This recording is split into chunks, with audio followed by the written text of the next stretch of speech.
డబ్బు సంపాదించడం అంత పెద్ద కష్టమేమీ కాదు, డబ్బుని సంపాదించడం అని రావు గోపాలరావు తోటి ఛాలెంజ్ సినిమాలో చిరంజీవితో డైలాగ్ ఉంటుంది. డబ్బు సంపాదించడం పెద్ద గొప్ప విషయం కాదు, అదేమంత కష్టము కాదు. 5 సంవత్సరాల్లో 50 లక్షలు సంపాదిస్తాను. డబ్బు సంపాదించడం ఎంత కష్టం అనేది నేను ఇక్కడ చెప్పడం లేదు, కానీ డబ్బుని ఖర్చు పెట్టడం మాత్రం కష్టమైన పని అంటాను నేను.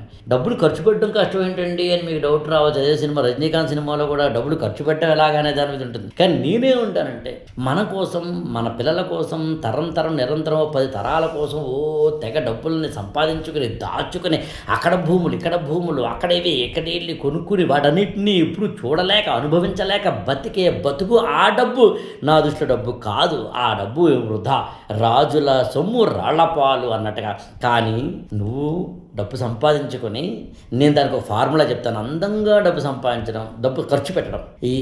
నువ్వు, నీ ఫ్యామిలీ, నీ రిలేటివ్స్, నీ ఫ్రెండ్స్, నీ యొక్క సోషల్ సొసైటీ, నీ యొక్క స్పిరిచువాలిటీ, నీ యొక్క సేవింగ్స్, ఇది యాక్చువల్ ఫార్ములా.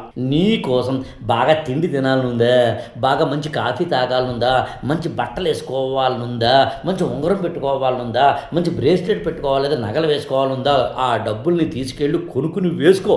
అంతేగాని రూమ్లో ఇంట్లో పెట్టుకుని డబ్బులు పూజించక, ఒక మంచి ఊరు వెళ్ళాలనుందా వెళ్ళు.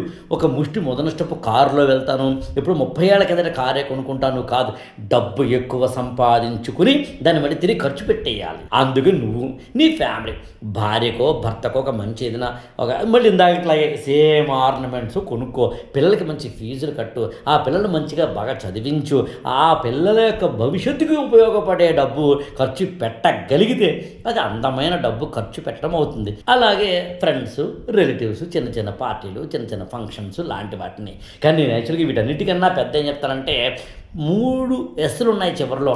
ఒకటేమో స్పిరిచువల్, 2 సొసైటీ, 3 సేవింగ్స్ గురించి చెప్పట్లేదు, వేరే దగ్గర చెప్తాను. కానీ సొసైటీకి ఉపయోగపడే మంచి కార్యక్రమం చేయి. నువ్వు చదివిన స్కూల్లో ఒక మంచి వ్యక్తిత్వ వికాస పాఠం చెప్పించు, 10,000 కన్నా ఖర్చు అవ్వదు. నువ్వు ఏదైనా గుడికి వెళ్తే ఆ గుడిలో ఏదైనా గంట లేకపోతే గంట, అక్కడ ఏదైనా ఒక ఫ్యాన్ లేకపోతే ఫ్యాను, నువ్వు చదువుకున్న బడిలో ఏదైనా బెంచీలు లేకపోతే బెంచీలు, ఒక 3 బాగా చదువుతున్న స్కూలు పిల్లలకి ఒక మంచి ఫీజు కట్టు. నీ యొక్క ఇంటి పక్కనే ఉన్న వాచ్మెన్కో మరొకరికో వాళ్ళ పిల్లలకి ఏమైనా ఉంటే చేసి పెట్టు. అనాథాశ్రమానికో, వృద్ధాశ్రమానికో, ఒక ప్రభుత్వ హాస్పిటల్కో వెళ్ళి ఫ్రూట్స్ ఏదో పంచిపెట్టు. నాకు తెలిసి ఇలా చేస్తే ఆ డబ్బు అందమైన ఖర్చు అవుతుంది.